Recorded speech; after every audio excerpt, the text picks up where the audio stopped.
Hello, the OMO Podcast. I'm Spencer Scott Holmes. And I'm Ryan Dunnigan. We are going back in time with The Legend of Zelda, A Link to the Past, but the manga version. And not just any manga version, because I almost want to say that, this is the Nintendo Power 1992 to 93 version, but I want to say, like, in those other Zelda manga ones, like we did the Ocarina of Time one, and of course there's one for, like, almost all the other games. I almost want to say there's a Link to the Past one in there, too, just to make it even more confusing. There is one, but this is the Viz Media reprint of what was in Nintendo Power back in the 90s, right when Link to the Past came out. Yeah, well, I think the other ones are all Viz Media, too. They are, but I think this one's more of just I'm not sure how it all works. I'm not going to go into that whole thing, but, like, yeah, those are all Viz Media, and I guess Viz has all the printing rights to Nintendo stuff, and, this was one of those books, I'll be 100% honest, I just kind of stumbled upon this. I was walking through my comic book store, and I just saw the Zelda book peeking out. I'm like, oh, is it like an art book or something? Then I flipped through, and then I realized, oh, this is like an old manga. And then looking at it, I never read any of the old Zelda comics in there, but, I bet this is from Nintendo Power. And then, like, looking into it, like, yep, this is from the Nintendo Powers. I'm like, I just got it right off the bat. Yeah. Well, it's like, if I probably look hard enough, I probably have some of, like, the original Nintendo Power issues that, this one would have appeared in. But this was that kind of thing, too, they put out a big, nice, it's not hard copy, but not hardcover, copy of this. And I think that almost felt like that was kind of like the first time they're like, shit, we're bringing some of this stuff back, you know what I mean? You can get a nice, pristine edition, and get it, it's like, in the magazine size form, which makes me kind of wonder, because, a lot of times I think they take these from Japan, and then they just kind of whip them into, like, Nintendo Power and so on, but, like, almost being blown up and just, colorized and so on. There's tons of detail in here. Well, I also feel like there's that kind of period where they're like, no one's going to want these things. Kids will grow out of this shit, and they'll forget it, and they'll get a job at the coal mine or something. But then, like, our generation, like, oh, they really hold on to shit, don't they? And, probably seeing people trying to post scans of these online. We could probably get $1 off this ourselves. I remember when we covered the Mario one, the Mario Nintendo Power comic, that one was like, what the fuck? Because I remember that one was one where I was in kindergarten, and I remember this. I was in kindergarten, and somebody brought a Nintendo Power book, and I was flipping through it, and then I was like, there's comics in the back, and it has Mario, so just being, like, floored. And then, by the time I actually got a Nintendo Power subscription and all that, they stopped doing the comics. And then, which that seems like such a long period when you're keeping, it wasn't that long. It really wasn't that long, from that period to 64, not really. And then coming across the reprint of the Mario book, like, what the fuck's this Mario book here? And you flip through, and then in the moment, I was just like, holy shit. I was, like, back in the playground, back in kindergarten, like, this is that fucking book! Yeah. Well, that's the thing, too, and it's like, I know we mentioned it so many times on the show, but it's like, you forget that there was this big time period where, like, just finding anything of, like, whether it be Mario, whether it be Zelda, whether it be Sonic the Hedgehog, it was just, like, any form of extra merchandise you can kind of have on it was, like, that was so important. That it was, like, so grand. Like, you could come across, you could find, like, some mysterious candy, and it was like, oh shit, it's like a bomb or something like that. You would look at that like that's the most, like, fucking golden item you could possibly have. Where nowadays it's like you go into, like, CVS, and you're like, there's Mario fucking toys just here. Like, what the hell?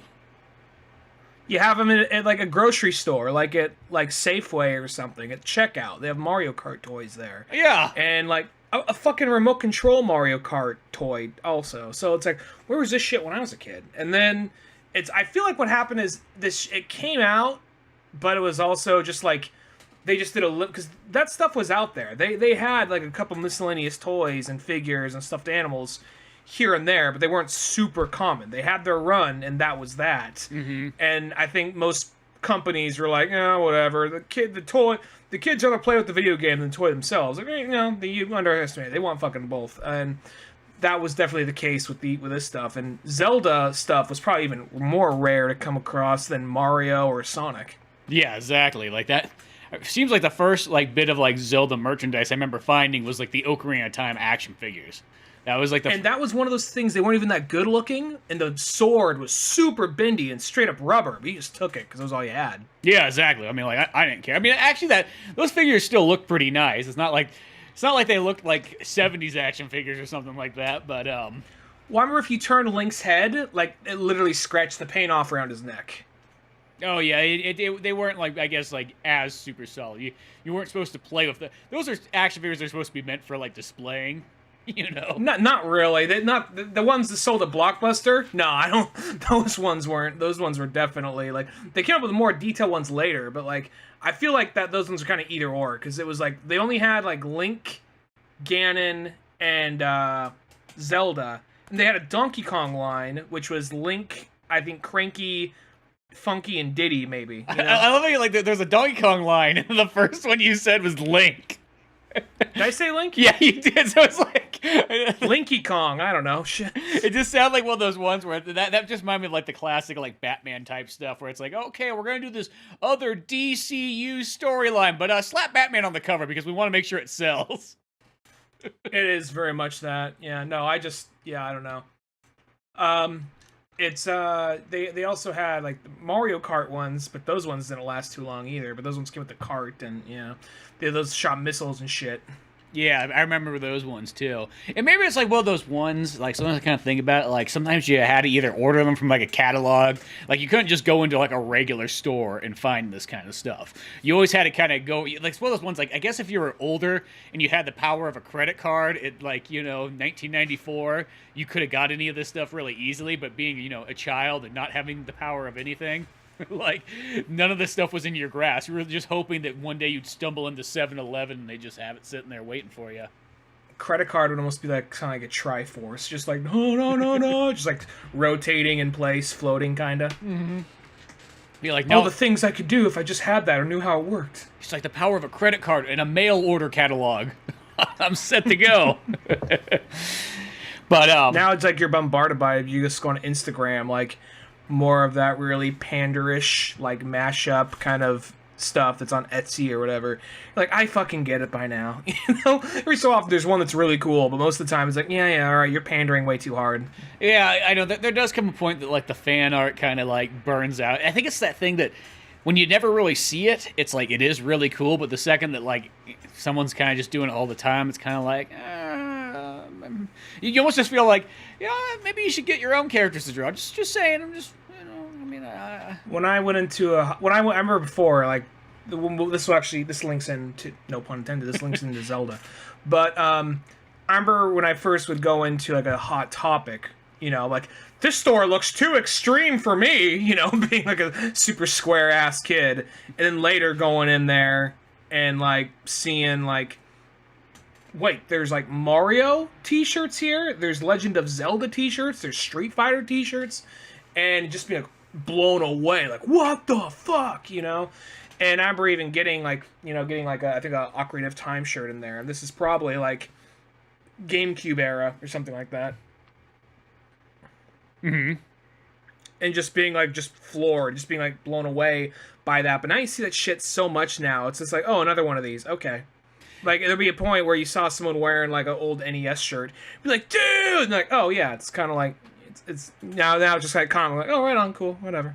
I know that's what makes sort of like the other systems kind of like the neat ones to sort of find. Like, if you had a Sega Saturn shirt or something like that, or a like, Dreamcast or something. Yeah, or even just a pretty much almost any Sega thing that's not Sonic the Hedgehog, you'll probably stand out pretty darn well. It's like those are the ones that almost seem kind of neat. Not saying that, I mean, you can never go wrong with like an NES shirt or any of that kind of stuff. Let's be honest, but still, it is kind of cool just to have sometimes other weird things and so on out there. But yeah, at the end of the day, I guess you can't complain that we got tons of stuff now, because I spent so much of my youth searching for stuff. Like, I was on an Indiana Jones quest, and now it's like, oh my gosh, there's so much stuff to have that there's not even enough time, places, or anything to like collect it all. Pretty much. Now just take your pick, throw a rock, you'll hit something you wanted back in your childhood. Yeah, exactly. But kind of busting into this story and whatnot. I mean, this one starts like it's sort of following, of course, Link to the Past, the video game. But as it kind of goes on, it does sort of its own things and does different twists and turns, and gives it its own kind of fresh take, I guess you could say. But I do like how in this one we do get something which you would not have thought of this at all. Like nowadays, some people think it's kind of weird when Link has his own voice, but like in the olden days, kind of pre-Ocarina of Time, Link talked a lot more often. I mean, not necessarily in the games, but just like in related media. So it wasn't that like strange to have that happen. Well, there's the cartoon, and then there's the different comics and stuff, and I think you just assumed like when you're younger. I think it's the jump to 3D, which kind of changed it for people. Because something when you're younger, it was just one of those things where you just imagine like Link's talking back or whatever. But then when you get to 3D and people are saying all this shit and Link is standing there kind of like vacant expression as you're telling him all this heavy shit, like you are the savior of the universe. Like is he listening? Is he fucking listening right now? He's just kind of staring off. And I think from there it became harder for people to imagine him actually speaking. And there's that whole thing, like, if they ever make a Zelda movie, they can't have Link speak. I'm like, I think they can, yeah. Yeah. Well, it's like, if you want to do like an art house picture where he's out in the wilderness by himself for 2 hours, cool, but with people, he has to talk. Well, it's one of those ones, like, those are some people I always feel like, I'll say this, they obviously aren't that big of a Zelda fan, because they didn't go beyond the games to everything else. You know what I mean? And I think a lot of times in a video game, it's like, they just kind of leave. It's not that he doesn't speak, it's that you technically are supposed to have the comments. They don't want it to fill up, because you know how it is when you play like sometimes a game and then the character starts like acting like a bitch or something like that. You go, I wouldn't be fucking like that. Like, why is my character acting like a bitch? You know what I mean? I feel like Nintendo's like, we want to make sure nobody says that about Link, so. No one at Nintendo acts like a bitch. So, to avoid that problem, he has no personality. Yeah, because I always hate that in video games. A lot of times American games do that sometimes, where like your character starts saying stuff, and you're like, dude, that's not how I fucking feel. Don't you put words into my character that I created mouth. You know what I mean? Like, I do what I want, damn it.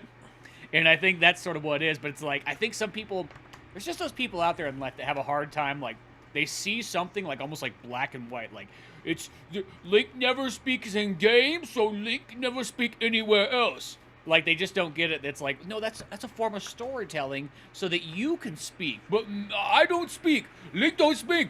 I say, whoa. It's just like, dude, calm the fuck down. You're not speaking very well right now. Like, if Link speak, he speak like me. Like, fuck, I hope not. Yeah. You know, so it's like, I just think there's a lot of people out there that's like, I don't know, it's like sometimes I just feel like some people don't understand storytelling, like how it sort of works and why certain things happen for a reason, like in a movie. And just because you don't see fucking Bruce Wayne travel back like after being in prison in Dark Knight Rises, that doesn't need to be explained, because you should just sort of know he's Bruce Wayne. He can do it. It's funny you mentioned that. I just got off of Marley's podcast yesterday, and they're just going down the line of all Christopher Nolan's movies, and he asked me to come on for the Batman ones. We just did Dark Knight Rises last night. Mm-hmm. So funny you bring that up. It's funny how it just works. Yeah, now that I made that same point, they're on board with me. But I'll say, just full disclosure ahead with this book, I've actually never played Link to the Past. I know that's one of the biggest Zelda games out there, but that's one I never played. I've played Link Between Worlds, which I know is kind of a very loose remake of it. It's like a remake sequel, which is like the weirdest thing. Yeah, so I guess The Force Awakens, kind of. Yeah, so I haven't had a chance to play the original. I should at some point, now they have the SNES Classic, but you know how it is, just so many games at once. Yeah, I mean, I'll say this, if you play a Link Between Worlds, like, that is still kind of like, that will get you a lot of, like, the same feels and so on that kind of are associated with this, you know? Because to me, growing up, I mean, Link to the Past was one of the biggest ones for me. That was like one of my favorite Zelda games for a long time. I guess it still is. I'd still say that's my favorite, probably 2D Zelda. So that was always a big deal game, whether playing on Super Nintendo and, you know, all this following systems along the way. Playing on emulators in like the 90s. I remember that being a big deal too. But, so that one always is cool. But like Zelda, you know what I mean? It's like Zelda 1, Zelda 3, Ocarina of Time, you know, Twilight Princess, like, they're all kind of like the same kind of story, just alternate times, you know.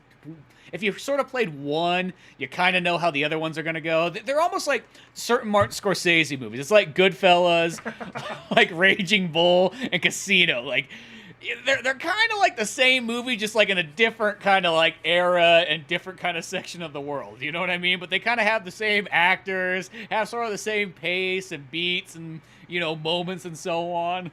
Rise and fall stories. Mm-hmm. Yeah. That's always kind of how those certain Zelda ones. And then there's kind of like the alternative Zeldas like Majora's Mask, and Wind Waker and so on that sort of do something kind of completely different. But Link to the Past, though, still one of those ones. You get that right off the bat when Super Nintendo comes out, or it's been out for like a year and whatnot. You really can't go wrong. And that's one of those games that you could jump in. It doesn't matter what time it is. You could jump in it like today, and I feel like that game would still hold up real well, and it wouldn't have anything that might make it kind of tough to play for even like someone brand new to that game. Well, even this, when it opens up in the middle of the storm, and Link hears a voice where he has to go in and save the princess, and his uncle's in the middle of fighting Ganon or Aghanim. Yeah, well, I always like to, because like the uncle's like, it's like, boy, you had the same dream I did. Shit, like get away from her. That Princess Zelda's mine. It's just like your uncle's 52 and not married, and he lives with a fucking like his nephew. Like life isn't that great. We live in a 1-room apartment. And the princess has called me in the middle of the night. Get the fuck out of here, Link. Well, actually, I meant to dial Link, but you showed up first. Yeah, I showed up first because I fucking care. Get the fuck out. You want a new aunt or not? I'd rather have a girlfriend. Fuck you. You're getting an aunt. Uncle, have you been tapping into my dreams again? No. Why would you think I would do that? I just wait for you to fall asleep, and I'm hoping something important happens because we don't got a fucking TV in this house. We have to share one bed. Yeah. So of course I listen into your dreams. I'm guessing that it's share one bed. Maybe there's another bed in the corner there, but I can honestly see just being one bed there. Yeah, I almost want to say in the game, right when you wake up, it's just like, you're there and you're just like, yo, your uncle fucking left, it's raining out, like, the princess cuss calling. She's like, you're like, oh, it's one of those nights again. They give Link definitely the emo cut in this game, in this book right here, because most of the time his hair is kind of hanging down in front of his face. Well, it's kind of funny because I was looking at that too, and I'm like, okay, this is 1992, and it's like, that like you look at this haircut right here and the way it's covering like one eye and everything like that. I'm like, dude, this is like the thing. It's like you would have been like, you would have been fucking like a My Chemical Romance member reading this and being like, shit, if I just put make my hair like Link's, maybe dye it black. I'll be honest. Jardway saw that and was just like, I got inspiration. You know what? Speaking of that haircut, though, I kid you not, though, I was watching one of the original seasons episodes of Lupin the Third, and I think they're like 73. And in there was a villain that had that haircut where over the one eye, blocking it out and everything like that. I'm like, shit, it goes that far back in Japan. That was all I was thinking about. Like, dude, that guy has the most proto-emo haircut. And he's just like, you would never have thought of anything of it for like 30 years. It was an old Lupin episode? Uh-huh. In the original series. Huh. Well, I could definitely, it's Japan, so they usually had, like, David Bowie liked a lot of the shit they were doing over there. It's like, I'm going to borrow that shit, and I'll say it's from space. Yeah, because, that's just how it kind of works. By the way, Link really looks a lot of the time to me in this book. Uh-huh. Have you ever seen the movie The Thief and the Cobbler? I know of the title, but I've never seen it. It's it's weird. It's one of those weird things where it's like, it was one of those movies that was really ambitious. Like, one guy with a crazy vision wanted to make this movie, and it kept on, like, getting like financed and definanced and sold off here, sold off there, and it was made. They're in the process of making this thing like 15 years or something before Aladdin, and then they just were getting like angry at this thing, like just fucking throw it out there. They basically edited this thing to death, chomped it. Like there's like things in the movie that look 3D, but it's not. It's like he was just so like wanted to be totally analog and as best like animated, as well animated as possible. And there are literal scenes that look 3D that are not even 3D. And it's like from the early 80s or something. Like, what the fuck? Anyway, so he looks a lot like the main character. I guess I went on a little bit of a tangent there. Link looks a lot like the main character from that, and people just think it's this weird little Aladdin ripoff. It was this weird little animated movie that just had trouble coming out for like almost 20 years. Yeah, and what's it called? Thief and the Cobbler?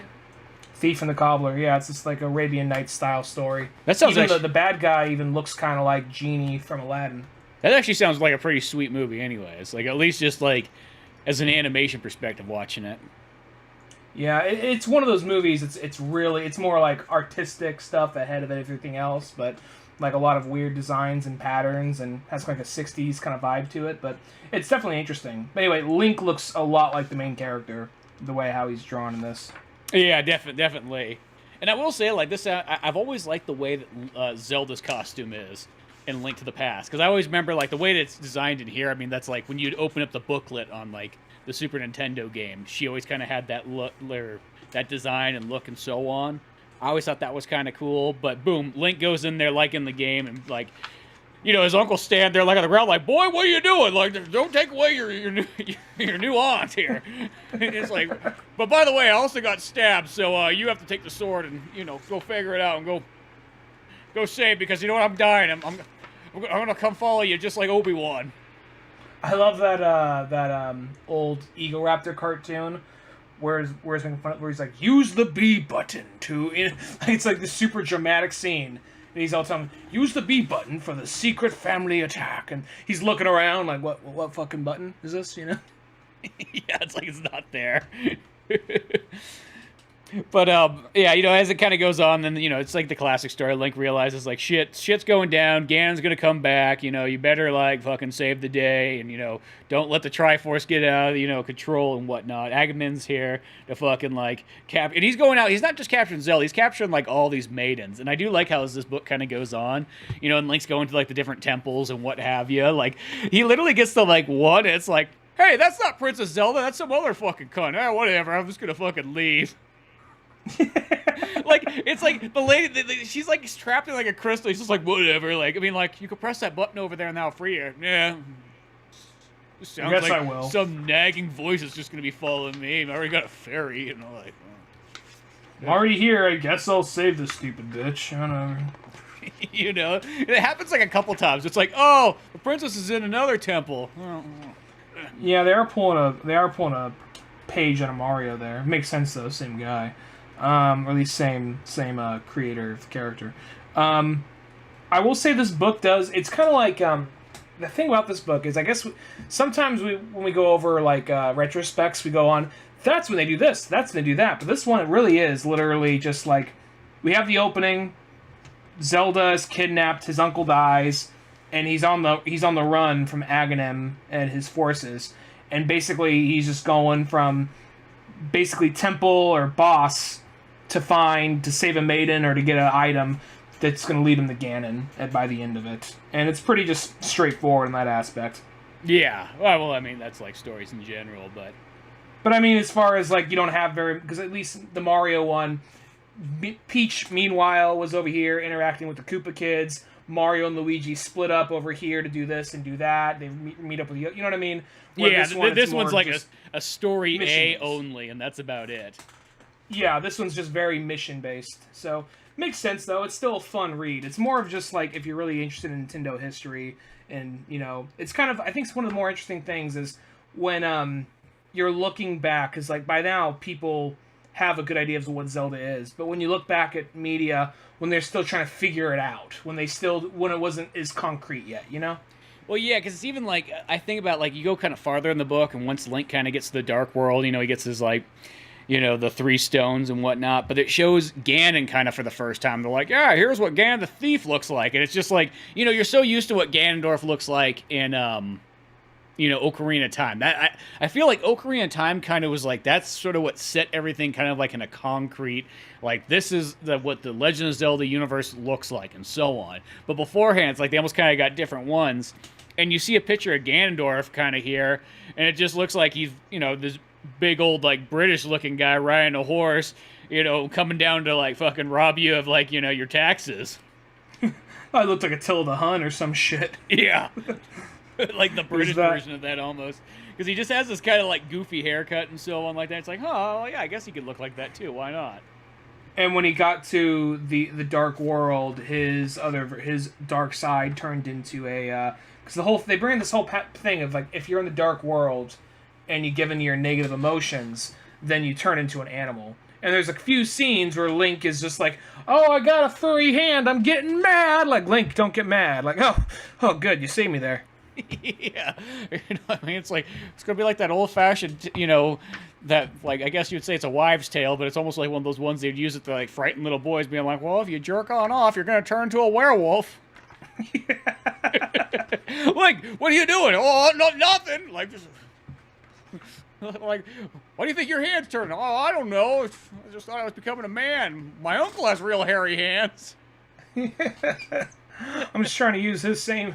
I walked in on him a few times. I'm assuming this is the reason why. So it looked like he was following in his footsteps. It looked like he was charging up like Goku. He was even in the just standing naked, looking at like some picture of like the princess from like 30 years ago. He came for 30 minutes straight, like, ah! Like, all right, I'll be back. Yeah. By the time he's done, he just like screams like, freedom!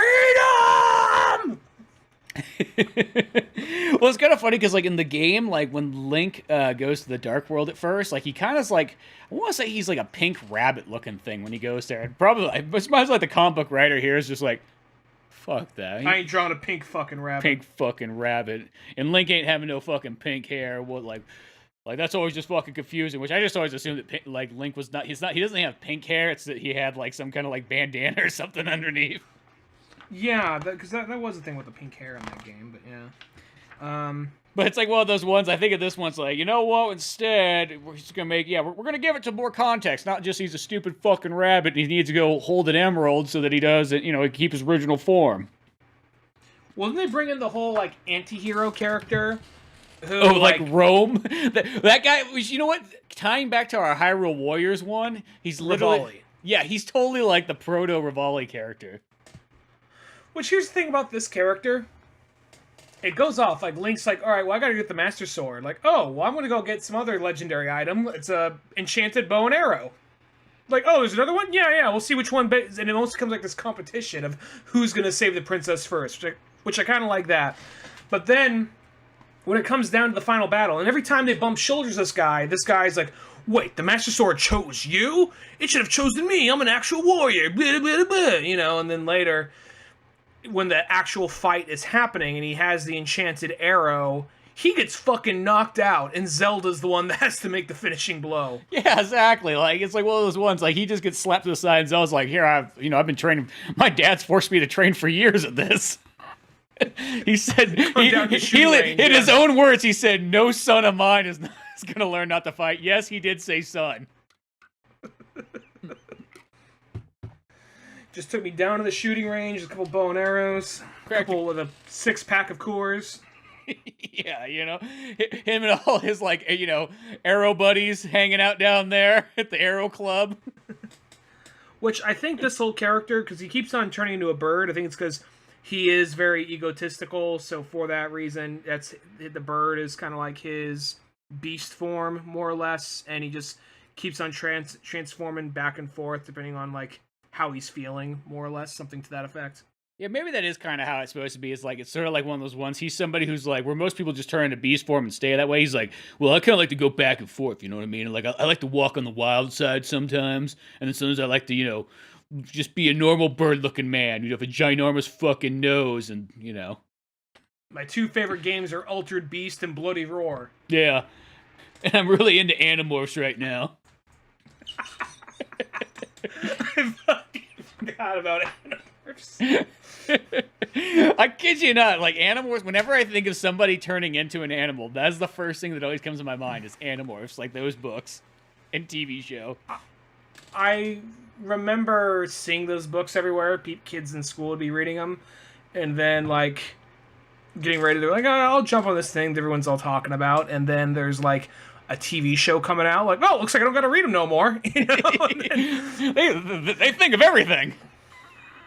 But the thing about that, maybe I'm wrong here, but apparently the show, and that's what a lot of children's television. They just end it because like, oh, it's not making the money we hope for, so cut it. You know, apparently the show at least ends with them getting ready for a big battle, and it just ends right there. I don't know if that's how the book ends, which if it is, like, man, way to cock tease your audience. Yeah, well, that was like one of those ones. It was like before, you know, that was like the generation right before Harry Potter's like big books was the Animorphs series that just Animorphs and Goosebumps. Yeah, Animorphs and Goosebumps. Those two things right there. Boom, boom. You know, I guess if by that standard, I felt like I was one of those people who's like, I'm on the Goosebumps side, yo. Like, well, get ready for I've not heard this, but get ready for like, you know, from the producers of Fast and the Furious, or Michael Bay produced Animorphs reboot at some point.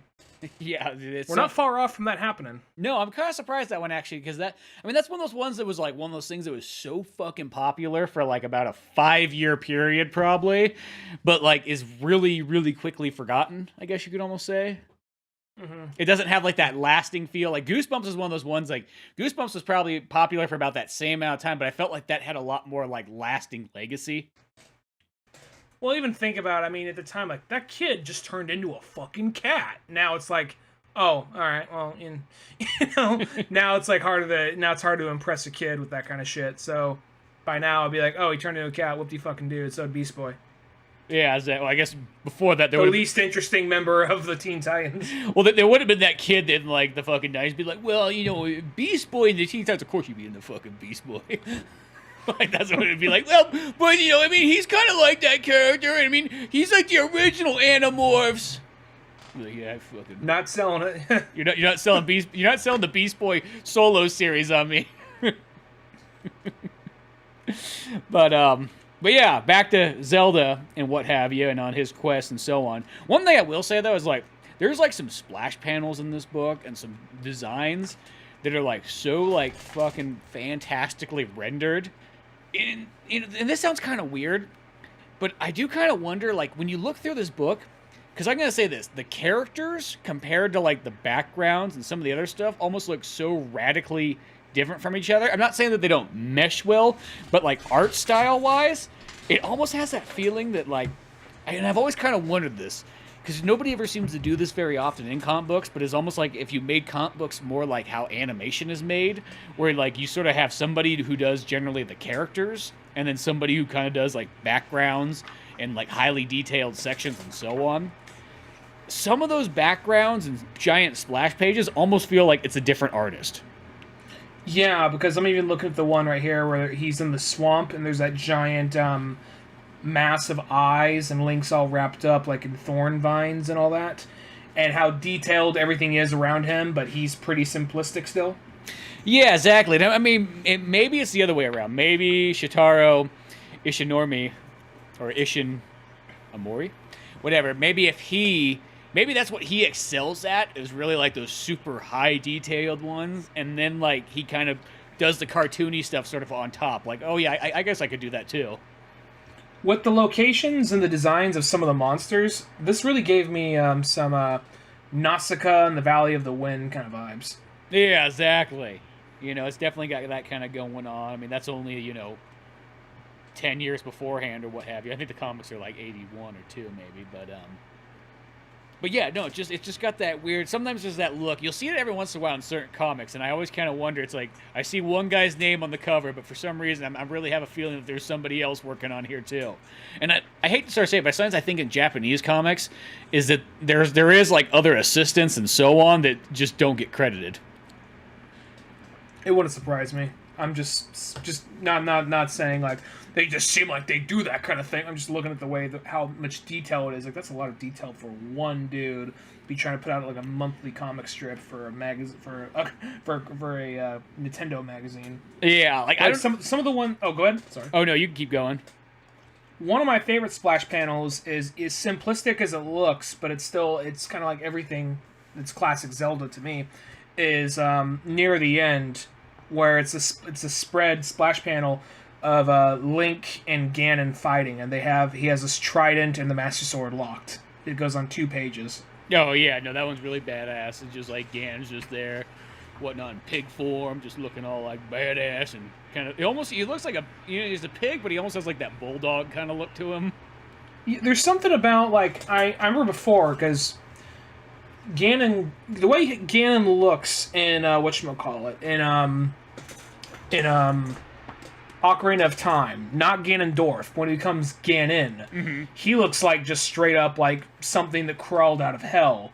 And then you come over to this, like, okay, here's how he originally looked. That's the updated version of what this is right here. And this, like, he looks like a mean pig monster, meh. But at the same time, I don't know, there's something about the simplicity of the design that I just really like.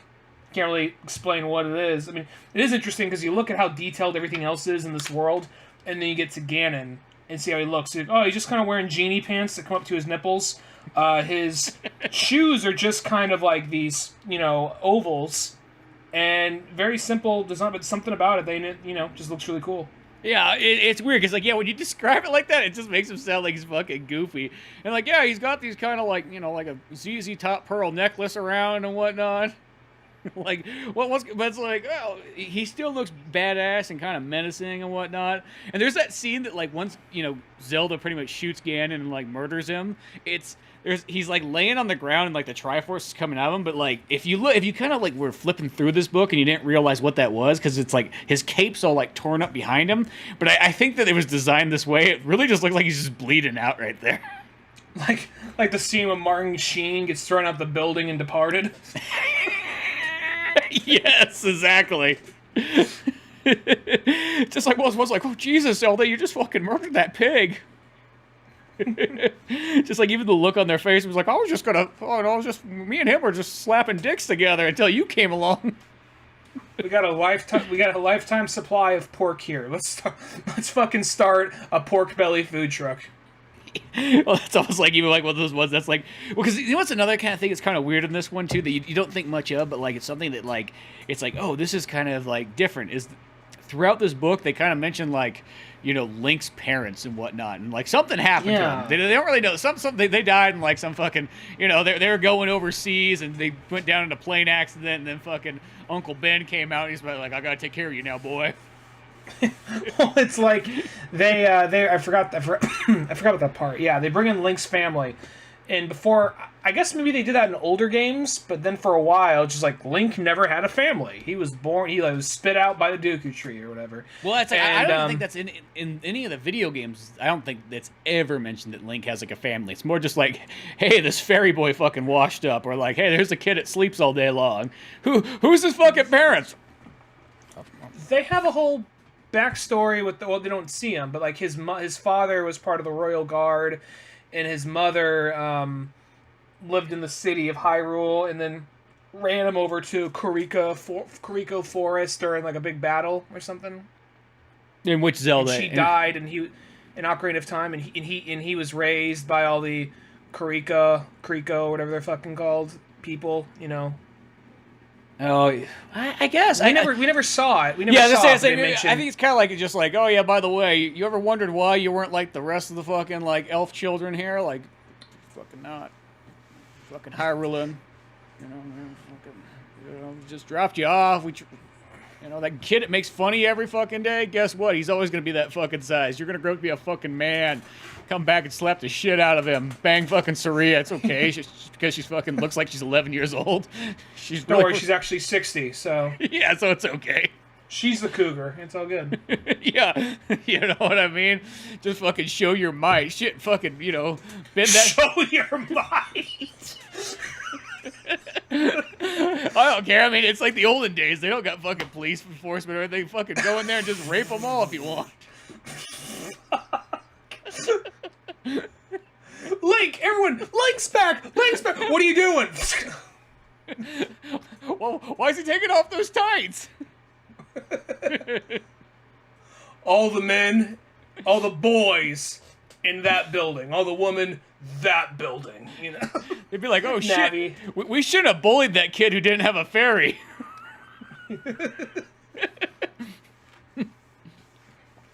Yeah, no, that was a bonus stage they left out. Yeah, where's that fucking masked kid with his leg broken ocarina out in the woods, too? I ain't finished yet. Oh, Link, shouldn't you be going to defeat Ganondorf? No, that can fucking wait. It's 7 years After this, now. me and Ganondorf become best friends. Shit, we're gonna run this, whole world together. Best part is I can go back in time and I can do this over and over again. And you will always forget, because you will never remember. Excuse me, princess. He's like, I was bullied as a kid. As an adult, the princess wouldn't fucking date me. So, you know what? Maybe Ganon's not half bad. Incel Link. Just this thing. This is me being an alpha. Let me show them all. And he starts his own alt-right podcast or some shit. Well, I wasn't thinking of doing that, but I was just thinking of him just kind of being bullied and fucking like, you know what? Fuck it.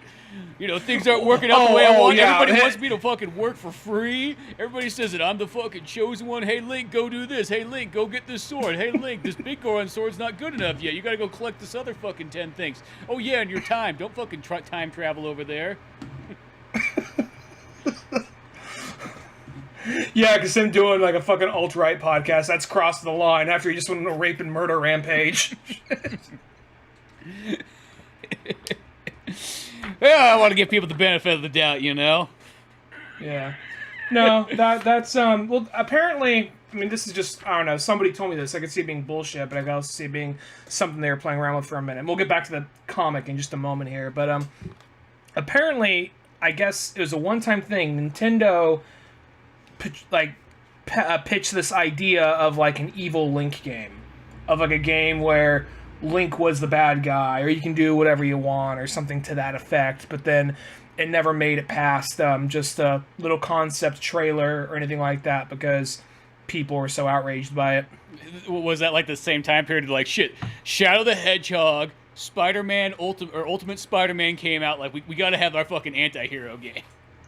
It could have been something like that. I don't really know when it came out. I was talking to somebody at my job, and they mentioned that, and it could be total horseshit. It could be total horseshit, but at the same time, I can see Nintendo like being like, toying with that idea, or maybe like it wasn't canon, but here's like a what if kind of great GTA style Zelda game, maybe. I don't know. That's totally that kid. Like, he's back in school, be like, dude, like, fucking, in Japan, fucking Pokemon's radar and all that stuff. That guy would be the one who'd be like, yeah, dude, Nintendo actually made this, and they fully completed it. But then, like, when they saw like what the material was, and they realized that, like, no, we cannot release this spell spawn on Earth, they had to lock it up and bury it deep inside, below where Godzilla comes out of and shit, you know what I mean? Like, it's so far down in Japan because it was so evil, because you played as Dark Link, and you could go around and you just murdered people, straight up, and you did whatever you fucking wanted, and you had a fucking magic carpet. Yeah, I don't know why you fucking did. You just did. Don't fucking question it, and you just flew around and just, I mean, the whole point of the game was just like how many people you could murder and take their rupees and whatnot. Yeah, in order to get to that game, you actually have to turn like 2 keys at the same time and say a password, and needs a fingerprint. You have to call up, a Russian, like ally. They correspond together with it. It's like a worldly thing. Like, the entire world was like, no, you can't release this game. You know what I mean? It's just so dark and evil. I mean, like, think about it. Like, Grand Theft Auto, like, people, they portray that as like it's evil, but really what you are is you're just a guy just doing his job. You're like a Bruce Springsteen song, but this dark Link was just too much evil. He was pure dark, pure evil. There was no soul. You know what I mean? It wasn't the player anymore. He actually talked. That suddenly becomes a creepypasta, and if you put the cartridge in, then it would take over your fucking video game system, and then it would steal your soul. Yeah, it's like a symbiote, like, you know what I mean? You start becoming one with it, and so on. And, like, after you put that in your, your fucking N64, GameCube, or whatever fucking era this is, like, that's it. That's the only game you can play anymore. I like how the kid gets confused about what time he's in. Something going back to this for a minute, though. They do for a minute play briefly. We already talked about this for a second. Briefly play out the whole thing about Link having the whole like, oh, if I get angry while I'm in this realm, I turn into a monster, and that's apparently why Ganon is a pig in this, because he at a certain point just went to the dark world, turned into a pig monster, and just stayed that way. Another thing is they actually have kind of a proto Navi in this that's following him around, but just kind of like she just almost kind of like pining over Link, like fine, go save the princess. Like, well, yeah, she's my height, and she's got a psychic message going to me, so yeah, I think I will save the princess. Fine, do it. I don't care. Well, you know what's weird? Because it gives me that feeling of kind of like, because I was just watching Hook again, like, not too long ago, and it's like, because that's sort of like the thing about Peter Pan is almost, it's just like... Tinkerbell? Yeah, like, in that version especially, because I can't remember if that's what it's like in the original, like, Disney one, or, like, maybe in, like, the storybook or what have you, but, like, is the thing is, like, Tinkerbell's like... She's like, I brought you over here. I thought, like, this would be it. Like, you're fucking, like, I'm into older men now. I mean, it was weird when you were 11, but now that you're, like, 62, or, you know... Gosh, it's weird the thing is, Robin Williams is probably not 62 in that. Robin Williams is probably, like, 45 years old in that movie, and that's not that far off from now. Jesus, yeah. Like, we're getting that... You're talking about Hook, right? Yeah. Yeah. Yeah. But you know what I mean? Like, that's the whole thing is Tinkerbell's, like, she's like... there's that weird scene where it's just like, oh, you know what? I was into you. I mean, I used to spy on you when you were, like, out, like... hanging out with Tiger Lily, and when you were out banging mermaids and shit, and I was just like, that could be me. Why is it not me? And then you kept going back to Wendy, and you even fucking were still dating her when she was like 69 years old. you thought it was funny because you were just like, dude, when she's 69, dude. You and your fucking Lost Boys and whatnot, and there was always that one kid that just never seemed to get the joke, but, you know. That's what happens when you show up there when you're like 5 years old. You stay fucking 5 years old the whole time. We try to explain the joke to him, but then once you like, you know, once we realized we were pulling out cue cards, like it's what's the point by now? Yeah, exactly. One of those ones. And like pie charts trying to explain. Yeah, he heard the word pie and it was, you know, it was all gone from there. But you just had to imagine pie and then had an imaginary food fight. Which going off that whole scene, I do want to say there's something about that scene where just like. We just imagine we're eating food. Mm-hmm. Isn't that like just one of the most depressing things possible? Like, just imagine we're eating good food. You know, when they're having that huge food fight and then just cut to reality, no music. All these kids just throwing imaginary food at each other with like tears streaming down their face as they're forcing these smiles. It really does sound like that is like leading to like, it's like one of those places where it's just like kids on the fucking street be like, well, I like to imagine that I'm eating food because, you know what, that's better than sitting here and having nothing. You know what I mean? That's like what the kids are doing in fucking Thunderdome before, like, Mad Max shows up. You know what I mean? Before him and fucking Tina Turner, like, decide to turn it around. But yeah, no, like, in this one, it's like... Hey, look, don't look at me. I didn't vote for Rufio. Yeah, exactly. You know what I mean? God, he came in here and it was just like, oh, dude, Hawaii power of like coming down. But no, like not the chick, but the fairy in this one definitely has that same thing too, where she's just like, but Link, you know, like, but I do all this cool stuff for you, and you just talk about the princess all day long. He's like, what, man? Yeah. I'm into princesses. You know what I mean? Like, shit, they got money. Like, you know what I mean? I like to sleep and not do a whole lot of stuff. So. Let's be honest, like, what do? You marry for the fucking money. He just wants to sleep and eat. That's all he wants to do. And living in a palace is the perfect way to get to that. Yeah. And then you also have, like, you have the Zora that helped him out. He's like, take my fairy with you. And I was like, dude, he's like, you're fucking disgusting. Here, put the Zora mask on. Just, like, face palms him with it. Like, there you go. Now you don't look like such a freak. But I just love it, just like full on, just spam, like stiff arms it on, like, oh, here, take some fucking flippers and stop throwing shit into my water. Take the stupid fucking mask too. You know, and I go sneak Not sure around. if you made that joke already. The audio went out for a second. But yeah, so we'll, you know, Link gets that mask and so on. But I guess tying it all around to Peter Pan is I feel like Link's another one of those characters that just like, I mean, I guess that's also a very Japanese thing. Maybe everything stems from Peter Pan. Sometimes I start to think about that more and more in life. I feel like Peter Pan, this sounds so fucking like off topic, but it all kind of relates. I feel Peter Pan and Alice in Wonderland, because Peter Pan is like the boys like version of like, I do whatever the fuck I want. And Alice in Wonderland's like the girls version of like, I want to go to a place where I do whatever the fuck I want. And so many things sort of stem from there and whatnot. And I feel like going to Peter Pan and Zelda, it's like that's how Link sort of is. It's like he's just kind of on this journey. And there's like all these like chicks that are into him from like all different types of areas. You know what I mean? And it doesn't matter if it's a fairy, doesn't matter. Well, the princess, I guess, is the only one who's sort of. It's that thing that you got all these chicks that are into him, but he's like, dude, the one chick I want's a princess, and she just wants me to fucking like work for her as a knight. And I didn't want to work. It does have like this kind of like bitter, I won't say a bittersweet ending, but kind of like somewhat a kind of a somber ending. Like they save the world, but then Link's like, okay, I guess I'm a knight now, and this is what I will be for the rest of my life. Like, okay, I'm gonna go princess it up. Bye. Yeah, it has like one of those ones where it's like, well, you know, let me tell you guys, one time I was with an adventure with the princess and so on.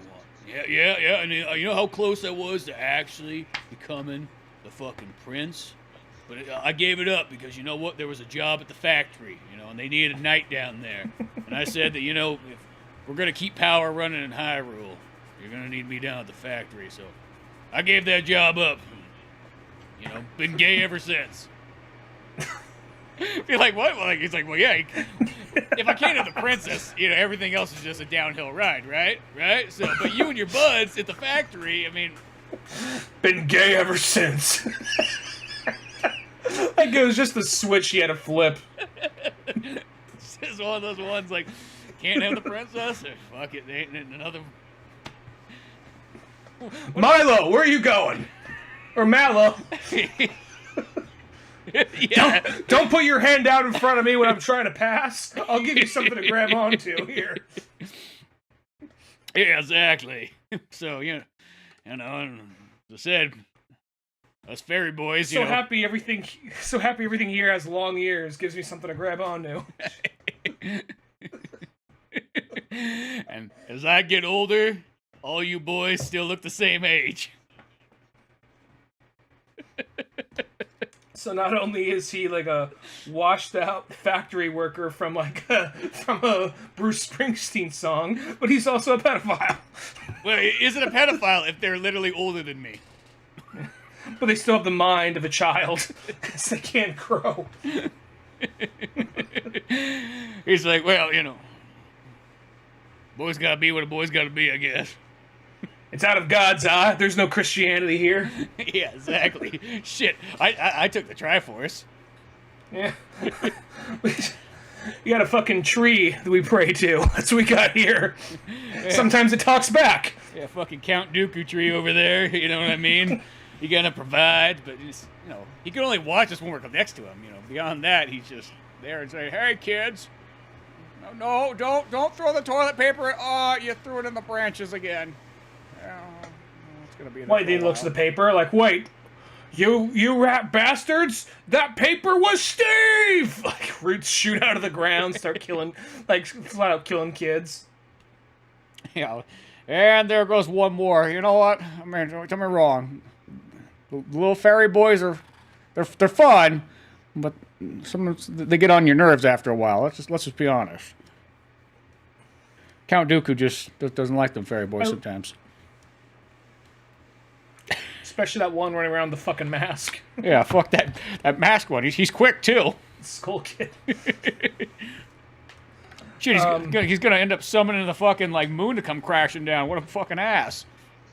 It's like the idea, like one day they're looking up, like, holy fuck, what? Oh Jesus, did the moon always have a fucked up face? He's like, well, I don't know. It's just like I'm always in bed by the time it comes up. So weird. I'm just now noticing it.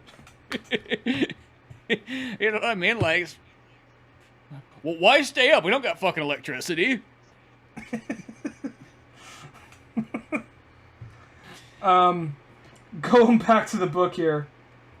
There's a few points where he has like kind of like a little like crew that he bumps into every so often. Like there's the family, like a Briar Tuck looking guy, who and like with a little kid, they all work together to make like a hot air balloon for Link to get to Aghanim's castle. And from there, at some point, you know, they're like, Link, aren't you gonna help us? I gotta rest up for the night, you know. So I noticed there are moments where like there would be like the really detailed battle scenes where Link is looking like Link from the game, but then when you have like more of any other scene, he looks more of kind of dopey, like, oh, I don't know, and they kind of like squish his whole face into a corner of his face, if that makes any sense, because he has hair hanging down. Yeah, I know what you mean there. Yeah, it definitely kind of has that. It's kind of speaking of like those people from Kakariko Village, like when they like these are those kind of things that like if back in the day when you're reading this, you know, and playing the game, and then going like, what the fuck? Link has like wings that he gets to fly on, and he gets like a fucking hot air balloon. That's not in the fucking game. Like, why don't I get that item? Yeah. Well, I the think it's fucking also Pegasus boots. That's all I got. So I can just charge across the screen at full speed, which is, don't get me wrong, is fucking badass, but still. I think there's something about when you're younger, when you just get into something and then you realize, oh, there's this other version of it, like a comic book or a cartoon or something. Let me look into that, and you see how drastically different it is, and you're just kind of like, I don't know, just because it's just, you know, it seems too removed. But now at that point where if it came out a while back, like now we're at the point, like if you come up with a Mario movie and you don't know what the fuck to do, it's like, dude, there's 35 years of fucking history, you know. Even more if you want to count Donkey Kong, you know. Yeah. But then if you kind of want to look back at like, you know, some of this stuff and see, like there's the Mario anime movie. Like that definitely took liberties, but it's just interesting them trying to see them develop this thing before it really had like its identity down. And this is an example of like Zelda, because they even mentioned Ganondorf's name before he was Ganon. He was Ganondorf, so they even mentioned that in here, and I'm sure that's probably in a manual somewhere, or they even say in the game maybe. But that was something that I thought up until reading this, I thought that was something that was in Ocarina of Time only. Yeah, because I almost wanted to even say, too, I mean, unless it probably is maybe somewhere between Zelda 1, 2, and 3, but I almost don't even remember that being like, yeah, I just remember always being called Ganon. As I said, maybe it says it like a one thing, and it says it once or something like that, but yeah, there is those little things like that kind of stack together and so on. And there is something kind of interesting, yeah, when it is at that time period where, like, and it's like, there's nothing wrong, like, in the early days of kind of taking the liberties, but it just, as you kind of said, like, once something's been out for a while, it almost makes you seem lazy if you start trying to, like, throw your own, like, ideas on something when you're doing adaptations. It's like, no. There is, that's what it is. Don't you get all creatives, you know, do what's on the fucking page. Yeah, and this book, it's interesting. I'll be honest. I mean, I'm more of a Mario guy than a Zelda guy, but I like of the two Nintendo Power Viz reprints. I definitely like the Mario one more because I think that has a little bit more personality and it's actually more well written in this. But at the same time, this is still just a very visually interesting book, and it is kind of interesting just seeing kind of like, it's just always interesting going back and seeing him try to like form a personality for this thing before when not everything was totally in stone yet. Yeah, exactly. And that's what I think it is. This is one of those books, it's like, you know, you kind of sit here and talk about it, and there's not as much stuff like the Mario one or the Star Fox one or some of the other Nintendo Power ones out there to kind of go about, but like visually just looking through it, reading it, and like the art style, the battles, the backgrounds, like the splash pages, like that stuff's so cool. And I mean, like that's like sort of what makes Zelda always such a neat thing. I will say one thing though, it's kind of weird. I was just noticing kind of when reading it again, is the way that the panels are made in this book is kind of odd because it's not like almost any other comic book. You ever notice that how the panels practically are always like overriding like another panel as they kind of stack their way down? Like over what? As you kind of look through the book, okay, it's like, you know, like say like you have a couple panels going down, like a lot of like the word balloons will be overriding like a panel. Oh yeah, you're right. Yeah, and it's kind of weird because like you kind of read and you think that like, am I supposed to read this word balloon for this one up here? And then you realize no, it's actually technically for the one below it, but it for some reason it overrides, and it does it a lot in there. I mean, granted, I know that sometimes you'll see certain balloons that are like super huge, and you go, well, probably in Japan that was a lot more characters than it was in English. Something like that. Yeah, that does happen a lot. I mean, for a minute I thought it was just happening with the psychic voice in his head, but no, it's happening just for people talking a lot too. Yeah, I mean, it's from beginning to end. I mean, after a while, you just kind of realize that like that's how it is. You get kind of used to it. But it was just kind of one of those ones I was like, that's kind of a weird thing because it's like it's Yeah, it's weird because it throws you off for a second because it's like in any other book that would have been like that would have been for the panel above there. Very rarely do they ever cross over that much that often, but yeah, I mean beyond that though, this book's totally awesome. It's one of those ones like goes well with any Zelda collection, what have you. You know, art's fantastic. You know, goes through kind of a sort of alternate Link to the Past, but not so alternate. Not like there's like these major like Rome's probably the biggest like main difference I would say in the whole thing. Yeah, I think they're like, well, our competitors have this Knuckles asshole, so let's give a red guy or actually near the end it actually this would have been before Knuckles. I guess it would be. I guess that's a good point. Well, it has by the end of it. That's the one at the Sega studio. They're like, shit, they got this fucking Rome asshole. Like, you know what? None of that. We got someone way cooler than that. Knuckles. Oh, turns out Rome was only in that Nintendo Power comic. Well, shit. Well, we already made a whole game dedicated to him for the 32X, so shit. Well, no, by the end of it, you do have that kind of anime dynamic. I mean, I don't think that was intentional because it just comes in by the end. But you have Link, who's dressed in green, who's kind of the more like middle ground of everybody. Then you have Zelda, who's dressed in blues, who's a lot calmer. Then you have Rome, who's dressed in red and just like the rambunctious, crazy asshole. So, yeah. Yeah, I didn't think about the color scheme, but that is kind of true. It's probably more coincidental by this point, just because I do like the idea of, I think that would be an interesting thing to bring into it. Like, Link is almost like, Link's on his adventure to save Zelda, or whatever he's doing. And then some other wannabe hero comes up and's trying to up him the whole time. Like, almost kind of his Gary. Yeah, like, give him the Gary and whatnot, and just have him fucking, kind of battle it out. I mean, the other thing that I've always wanted to sort of see is, I've always wanted to see, like, a game where, like, you almost, like, play as Princess Zelda, and you kind of go, like, through, like, maybe Link's there, like, too, but, like, you play as Zelda, and you kind of go through the adventure that way, and she just has different abilities. I know, like, the Hyrule Warrior ones are, like, the closest ones to sort of giving you that sort of feel, especially that last one, because it pretty much almost is more of a Zelda story than it is a Link story. He's almost just more there just to kick ass, while Zelda's there to kind of, like, learn about life and her father and how robots aren't accepted in the house anymore.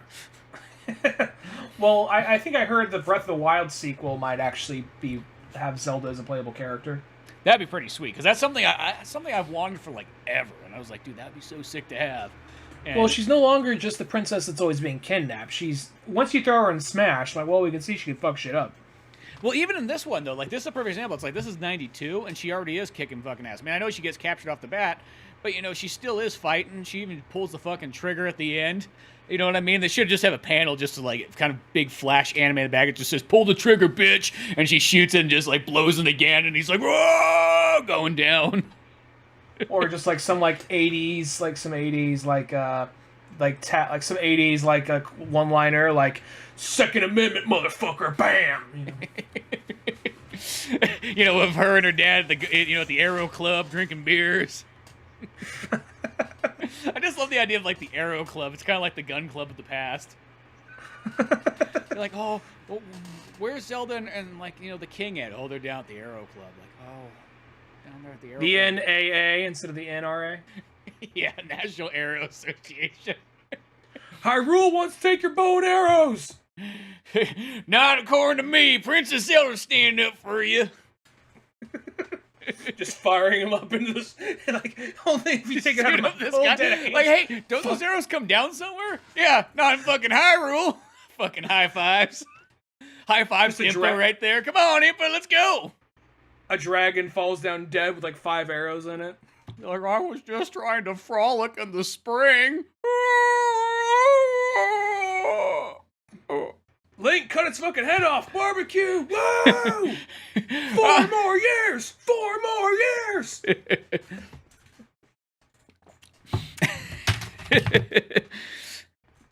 But yeah, so that's the Zelda book. Yeah, that's the Zelda book right there, and then fucking Zelda coming in, raising hell as usual and whatnot. Link. Another story of, like, where Link does a lot of fucking work just to not get the princess, though. I think that's the thing, because that's the thing about, like, I don't know, like, Nintendo, that was, like, their sort of morals, be like, hey, well, let's be honest, we're talking to you boys, it's fucking the 90s. You're gonna go through. You're gonna do a lot of fucking work. You're gonna do a lot of fucking work. People are not gonna be grateful. They're not gonna fucking pay you. They're gonna shit on you. And at the end, you're not gonna get the fucking princess. Just like, but you might get the girl. But if you make a good analogy with Zelda, you might get the girl and the wizard after you make that Zelda analogy. Yeah, that's true. You might get that. And you know what? And she can fucking kick ass and play games just as good as anybody and whatnot. You know what? Maybe that's what you're gonna get. You might not get the princess, but some kid's like, fuck it, I have no princess. That's it. Jumping out the fucking window. He's like, that's a 1-story building. Yeah. Your family didn't get the princess either. That's why you live in a 1-story building. Let's be honest. If you're living on the top floor, then yeah, you could jump out. But you'd be living on the top floor. Why would you want to jump out? See? Fucking catch-22. So that sums up Zelda. That sums up Zelda. Like, okay. And maybe those things people are like, fuck it, you know what? In Sonic the Hedgehog, I do whatever I want. You know what? Maybe the girl wants me, but I'll blow her off because you know what? Attitude. Link is like almost kind of like duty before anything else. If there's time to go fishing, though, go do that too. Yeah, exactly. You know what I mean? Or Sonic's just like, yeah, I can save the world whenever I fucking feel like it. So I don't got a job. I don't got rent. I don't got a rent. People fucking, they just do shit for me because I'm awesome. You know? When was the last time that you were a fucking blue blur? Never? That's fucking right, because I'm the blue blur. Suck a dick. Sonic is like... Suck it. Sonic is basically the idealized, like, man... If you could be a hobo, you wish you could be Sonic, because he's got it down enough to where, okay, he could do enough good things where people are like, all right, here's a free room for the night, sweet, Yeah, that's what he reminds me. He reminds me like most ones like, he's like, dude, the world just provides, and I just do what I do. I do my thing, and the world provides, and it just all works out. Sonic, Well, yeah, Sonic, because you're fucking living at Tails' house, and I build stuff, and I work a job, and I say, yeah, Tails, shut the fuck up. This ain't your fucking game. I love how Tails is Robin from Drunk Knight. That's practically what it is. Pretty much is that by this point. Sonic, I invented a fucking airplane. Yeah, big fucking whoop. I'm 5 fucking years old, and I'm able to craft. Yeah. Didn't make a very good chili dog last night, so what good are you? But well, it sounds like my dad all over again. Yeah. I think your dad was right. Yeah, your dad knew a thing or two, unlike you. 2 tails, I guess, are not better than 1. But yeah, so that's fucking Legend of Zelda: The Link of the Past, the original comic, not that secondary one. Though that secondary one would be cool to do too at some point. Until then, go to oldmanorange.com for more podcasts. Comic books like Pizza Boys with Pizza Boys issue 11 is out. Pizza Boys, or it's Pizza Boys / out the boys, Pizza Girls, and Kyle. Fun times to be had in the sitcom style adventure. I'm Spencer Scott Holmes. And I'm Ryan Dunnigan. We'll see you some other time. Later, folks.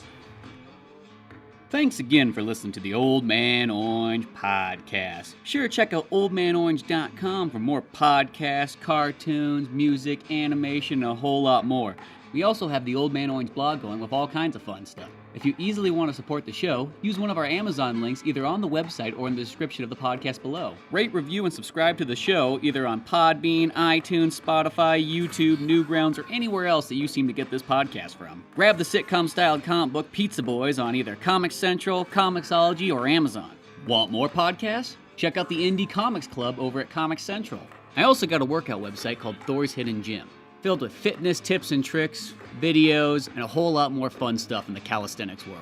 Talk to us on Twitter at Spencer S. Holmes and Dunnigan Ryan. Like our Facebook pages of Old Man Orange Productions and Pizza Boys Comic. Thanks again, we're out of here.